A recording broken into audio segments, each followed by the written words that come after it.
everybody, good day. This is Luella Infantinable and today I am going to discuss about hacking and the do's and don'ts of using the internet. And without further ado, let's get started. What is hacking? Okay, so hacking is a powerful and complex aspect of today's digital world. It involves the process of exploring and manipulating computer systems, networks, and data. It often to test their security or to uncover any vulnerabilities. So hacking is an attempt to exploit a computer system or a private network inside a computer. Now, let's simply put it this way, that hacking is the unauthorized access or a control over a computer network security systems for some illicit purposes. Now, let's talk about the person who is responsible of hacking. So that person is called the hacker. Okay, now what is a hacker? A hacker is someone who uses a computer system to gain unauthorized access to another system for data or who makes another system unavailable. So they use their skills for a specific goal, such as stealing money, gaining fame by bringing down a computer system, or making a network unavailable, even sometimes destroying them. Or in simple words, a hacker is the person who does the works of hacking. Since I already discussed what is a hacker, now I will discuss about the three types of hackers. First, we have the black hat. Okay, so this hacker take control over the system for any personal gains. They can destroy, steal, or even prevent authorized users for accessing the system. Now let's have the second type of hacker, the white hat. Okay, so kani siya nga hacker, it hacks against the black hat in order to protect computer and network access. Now, for the last type of hacker is the gray hat. So, ang kaning gray hat is it hacks not for the evil and not for the good. So, ang kaning gray hat is neutral. So, muna siyang mga neutral na hacker. So, they usually sells their skills for monetary gain. That is the three types of hackers: the black, the white, and the gray hat. There are a lot of types of hacking, but I'll just focus on the most important one, which is the ethical hacking.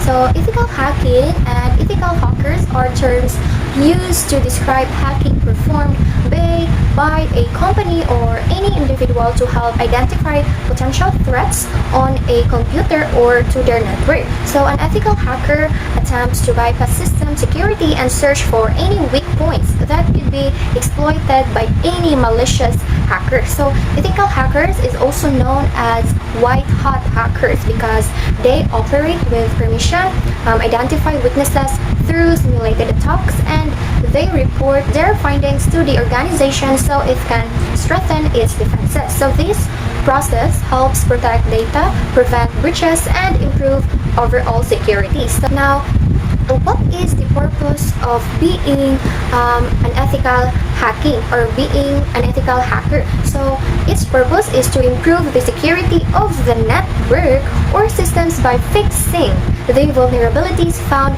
during the testing. So that is what from my example earlier na katong para ilahang i-test at ilahang mga gimmick na mga sa ilahang company is dili ra ba madali-dali og hack sa uban ng mga malicious hackers. So for hacking to be deemed ethical, the hacker must obey the following rules. So kaning mga ethical na hacker is they obey a lot of following rules, such as they express often written permission to probe the network and attempt to identify potential security risks. And also, an ethical hacker is they respect the individual's or company's privacy. So if mag-hack sila, is mag-focus sila sa hacking because that is their work.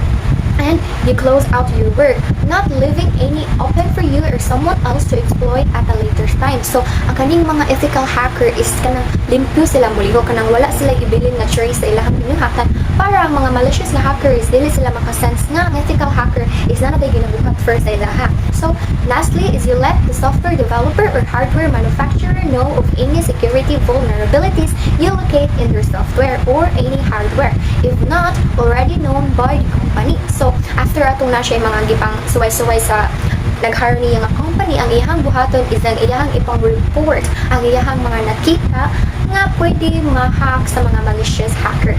Okay, now we are done with our first topic. Now let's go to our second topic, which is the do's and don'ts of using the internet. Now, there are plenty of things that we can do using the internet, right? But we have to always remember what Spider-Man said, that with great power comes with a great responsibility. So even if we have the power to do almost everything with the use of internet, we have to be responsible enough to consider our online behavior and choices that can have an impact on ourselves and others. Now, let's talk about the 10 commandments of computer ethics, or the 10 rules of a computer ethics. Now, first, thou shalt not use a computer to harm other people. So, kani siya nga example or kani siya nga commandment is nahog siya as cyberbullying. It's because dapat if may use tog internet, dili nato na siya gamiton para makasakit ta og laing tawo. Now, second is the thou shalt not interfere with other people's computer work. So for example, naka sa workplace, example ESL work, and then open ang dashboard sa imuha kauban, and then ang imuha ra siya hilabtan o pinakalit without her or his permission. So that is not good. So dili dapat ta manghilabot og unsay naa sa computer sa usa ka tawo, especially if dili siya tuwa.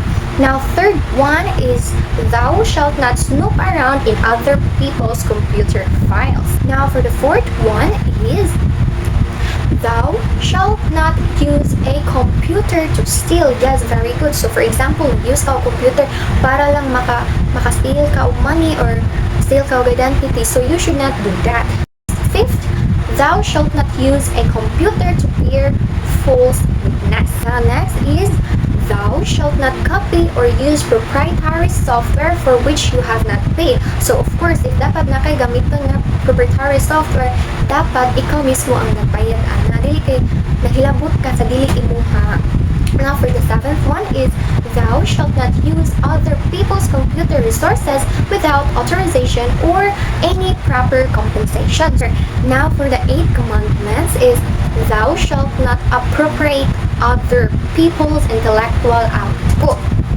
Now, for the ninth commandment is thou shalt think about the social consequences of the program you are writing or the system you are designing. Now, for the last commandment is the thou shalt always use a computer in ways that ensure consideration and respect for your fellow humans. So, if you are using any internet or computer, smartphones, tablets, iPad, whatever it is na pwede na to ma-expressan sa to ang feelings, especially online such as Facebook, make sure nga consider niyo yung mga kaugalingon, and especially to yung mga Facebook friends, or if ever yung mga public, so consider niyo mga daghan jud makakita, so dapat you are aware of what you are doing and what you are posting.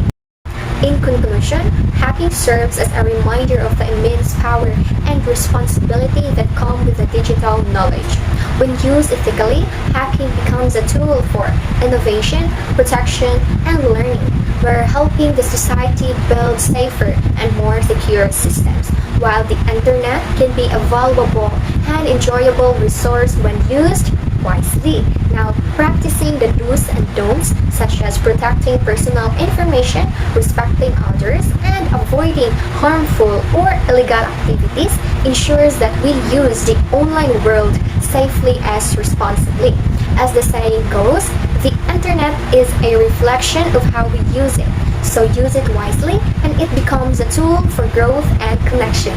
So that would be all. Once again, I am Luella Eve Continable and have a good day.